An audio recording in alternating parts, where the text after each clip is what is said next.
தீபக் இறந்ததுக்கு இந்த 7.5 செடியை கொஞ்சம் கூட வருத்தப்படவே இல்லை. நான் சைக்காலஜி படிச்சவன், என்னுடைய படிப்பு அறிவுப்படி தீபக்கு சைக்காலஜிக்கலா கொஞ்சம் ப்ராப்ளம் நிறைய இருக்குன்னு ஒரு பதில் ட்வீட் போட்டிருக்கா.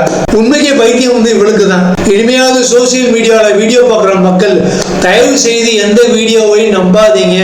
பிகாஸ் நிறைய கிரிமினல் கேஸ்கள்ல கோர்ட்டில் சமர்ப்பிக்கப்படுகிற நிறைய வீடியோ ஆதாரங்களை கடைசி நேரத்தில் போயின்னு ஏகப்பட்ட கேஸ்களை நிரூபிச்சிருக்காங்க. அப்புறம் இந்த சோசியல் மீடியா இன்ஃபுளுன்ஸ் அப்லோட் பண்ற வீடியோக்கெல்லாம் எப்படி உண்மையாகும்? அதனால இப்ப சோசியல் மீடியால கண்ணால் காணும் வீடியோக்கள் எல்லாமே போய் காதால் கேட்கும் அந்த வீடியோல வர்ற வசனங்களும் போய் தீர விசாரிப்பதே மெய். அதுவும் இல்லாம எந்த பொண்ணும் தான் அபியூஸ் செய்யப்படும் போது இப்படி ரிலாக்ஸா வீடியோ எடுக்க மாட்டாங்க, எடுக்கவும் முடியாது. இவ என்ன காரணம் சொல்லி இருந்தான்னா, இந்த ஆளு ரொம்ப மோசம், இதே பஸ்ல இன்னொரு பொண்ணுகிட்ட மிஸ்பிஹேவ் பண்ணா, அடுத்து என்கிட்ட வந்தான், அதனாலதான் வீடியோ எடுத்தேன்னு அப்பட்டமா போய் சொல்றா.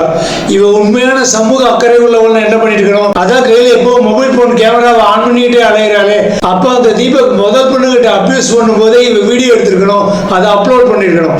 அதுதான் சரியான வழிமுறை. இது வரைக்கும் நான் பார்த்த கேரளா பஸ்கள்ல எடுக்கப்பட்ட வீடியோக்கள்ல அப்படித்தான் இருக்கு. ஒரு ஆளு ஒரு பொண்ணுகிட்ட மிஸ்பிஹேவ் பண்றான், அந்த பொண்ணு எந்திரிச்சு அவன் செவுல ஓங்கி ஒரு அற விடுறான். இதை இன்னொருத்தவங்க மொபைல்ல ஷூட் பண்றாங்க, சோசியல் மீடியால அப்லோட் பண்றாங்க. இந்த வீடியோ பார்க்கும் போதே தெரியுது இவன் அந்த பொண்ணுகிட்ட மிஸ்பிஹேவ் பண்ணிருக்கான்னு. இதெல்லாம் தான் அக்செப்டபிள் வீடியோஸ். ஆனா தன்னையும் ஒருத்தன் அபியூஸ் பண்றான்னு ஒரு பொண்ணு ரிலாக்ஸா பேசிக்கிட்டே வீடியோ எடுக்கிறான்னா, அதுலயே அந்த பொண்ணு வீடியோல லைட்டா இடையில ஸ்மைல் பண்ணிக்கிட்டே இந்த வீடியோ எடுத்திருந்தாருன்னா அந்த வீடியோ 100% ஃபேக் பிராங்க் வீடியோன்னு அர்த்தம். என்னன்னா இப்படி ஒரு விக்டிம் தான் பாதிக்கப்படும் போது வீடியோ ஷூட் பண்ணாலும் அந்த நேரத்தில் அவ பேசும்போதும் சரி, இல்ல இந்த வீடியோவை அவ எடிட் பண்ணும்போது வாய்ஸ் ஓவர் கொடுத்தாலும் சரி, ரொம்ப ரிலாக்ஸாலாம் அவளால பேச முடியாது. அவ வார்த்தைகள்ல கண்டிப்பா ஒரு பதட்டம் இருக்கும், பயம் இருக்கும். அந்த சம்பவம் நடக்கும்போது அவ முகத்துல வேர்வை துளிகளும் அதிகமா இருக்கும். ஆனா இங்க பார்த்தா அப்படியே இல்லை, அவ முகம் அப்படியே ஃப்ரெஷ்ஷா இருக்கு. அது மட்டும் இல்லாம இப்ப நான் சமீபத்துல நிறைய வீடியோக்கள் ஃபேஸ்புக்ல பார்த்தேன்.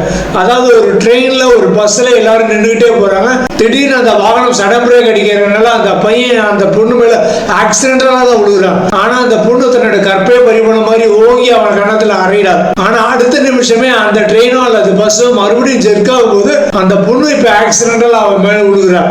உடனே அவனும் ஓங்கி அவன் கண்ணத்துல திருப்பி ஒரு அறை விடுறான். இதெல்லாம் கண்டிப்பா தப்பே கிடையாதுங்க. பெண்களுக்கு எப்படி தன்னோட கற்பு மேல அக்கறை இருக்குமோ அதே மாதிரி ஆண்களுக்கு தன்னோட கற்பு மேல அக்கறை இருக்கும். நம்ம தெரியாம பண்ற தப்புகளை மன்னிக்காத பெண்கள் திருப்பி அதே தப்பு அவங்க பண்ணும்போது நம்மளும் மன்னிக்கணும்னு அவசியமே கிடையாது. நான் சொல்றது சரிதானே?